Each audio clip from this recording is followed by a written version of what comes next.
आगरा पहुंचे रामपुर से सांसद मुहिबुल्लाह नदवी। राज्यसभा सांसद रामजीलाल सुमन के घर पहुंचे नदवी। सुमन के घर पर हुए हमले की ली जानकारी। इंसान में सच सुनने की क्षमता होनी चाहिए। सुमन के घर पर भारत की तहजीब के खिलाफ हमला हुआ। इस हरकत से देश का सर शर्म से झुका हुआ है। सुमन के घर पर हमला होगा अफसोस की बात है। पूरा देश सांसद रामजीलाल सुमन के साथ है। मैं जो हाजिर हुआ हूँ, ये सपा के आंदोलन की शुरुआत है। वक्फ बिल पर भी बोले सांसद मुहिबुल्लाह, हम इस बिल को रिजेक्ट करने की बात शुरू से करते आ रहे हैं। बाइट रामपुर से सांसद मुहिबुल्लाह नदवी। देखिए, मोहतरम जनाब सुमन जी देश की सियासत के एक बहुत अजीम इंसान हैं और शुरू से ही समाजवादी विचारधारा की झंडा उठाए हुए हैं। समाजवादी पार्टी के वरिष्ठ नेता हैं और मुझे अभी मालूम हुआ कि आप 77 से हैं और हमारी 76 की पैदाइश है। गोया कि हमारी जितनी पैदाइश है, हम जैसे नए लोग जो सियासत में आ रहे हैं, आपकी पॉलिटिकल लाइफ उससे भी ज़्यादा है।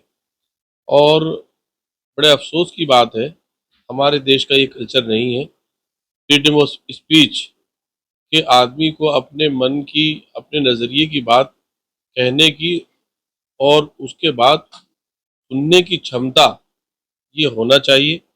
आप उससे सहमत हों या असहमत हों, लेकिन जिस तरह से इतने वरिष्ठ आदमी, एक वरिष्ठ नेता, देश के इतने बड़े खिदमत करने वाले और इतने लोकप्रिय आदमी जो 4 बार देश की पंचायत, जो सबसे बड़ी panchayat parliament house of India, उसके मेंबर रहे हों और अभी भी वर्तमान में भी मेंबर हों, उनके घर पर जिस तरह से गैर अखलाकी, गैर इंसानी और जो भारत की तहजीब है, जो भारत का कल्चर है, उसके खिलाफ जो बात पेश आई है, इसने, इस हरकत ने देश का सर शर्म से झुका दिया है।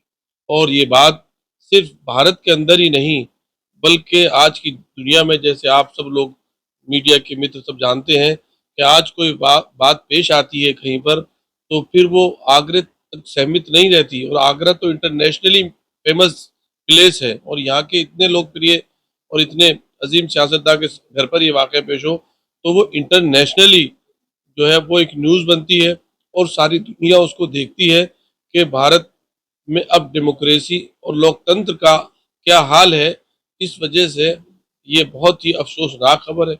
मैं उसी वक्त आना चाहता था, लेकिन उस वक्त नहीं हाजिर हो सका था, तो आज मैं हाजिर हुआ हूँ और पूरा देश आपके साथ है। जो लोग लोकतंत्र उस पर यकीन रखते हैं। ईद के बाद जो बड़े आंदोलन की बात कही थी, अभी तक वो आंदोलन की क्या रूपरेखा है या कई कदम पीछे हटते दिख रहे हैं? कोई कदम पीछे नहीं उठ रहा। ये मैं जो हाजिर हुआ हूँ, ये उसकी शुरुआती तो है और जैसे पार्टी की गाइडलाइन होगी, हम लोग उस पर अमल करेंगे और सब लोग आकर के यहाँ पर अपना इत्तेहाद और यकजहती का मुजाहरा भी करेंगे। और हम सब लोग, सारे भारतवासियों के लिए एक शर्म की बात है ये लोकतंत्र के लिए शर्म की बात है कि इतने अजीम हम सियासी रहनुमा के घर पर इस तरह से कल्चर, डेमोक्रेटिक कल्चर नहीं है ये लोकतंत्र कल्चर नहीं है। एक सवाल बकौर से ले लेते हैं। बकौर को लेके आप लोगों की मतलब क्या राय है? दूसरा ये है कि कई धर्म गुरुओं ने, मौलाना तलबे जब्बार ने लाउड स्पीकर पे आके मरने मारने की बात कही है, कहाँ तक सही मानते हैं इसे? देखिए, हमारी पार्टी शुरू से ही इस बिल को रिजेक्ट कर दिया आई है। माने हमारे वरिष्ठ और हमारे सीनियर लीडर बैठे हुए हैं, वो इस पर कुछ कहेंगे। हमारी पार्टी ने पहले दिन से ही, माननीय अध्यक्ष यादव जी ने टोटली इस बिल को रिजेक्ट करने की बात की थी और इंडिया अलायंस ने जिस तरह से पूरी 2 रातें जग करके अपने इत्तेहाद का सबूत दिया है, वो अपनी मिसाल एक आप। लेकिन अब धर्म गुरुओं द्वारा मरने मारने की बात कही जा रही है लाउड स्पीकर पर, जबकि बिल जो है पास हो गया है। ये हमने नहीं सुना ऐसा अभी।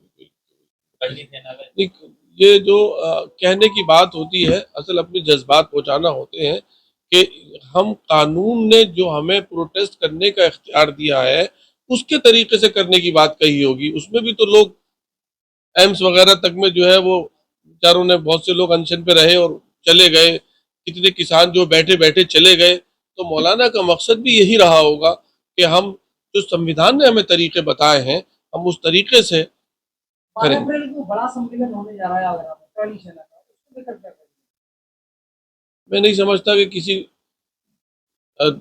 अनलॉफुल या कोई गैर जमहूरी तरीके को, जो लोकतंत्र से मेल नहीं खाता, उसकी प्रशासन इजाजत देगा।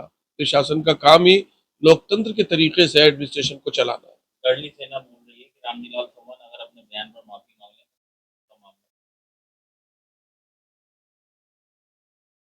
देखिए, अब फ्रीडम ऑफ स्पीच सबको हक है, और ये तो इतने अजीम इंसान है, लोहियावादी हैं, समाजवादी हैं, और जो है वो जो डेमोक्रेटिक जो वे है उस पर उनको बात करनी चाहिए, उसके तरीके से बात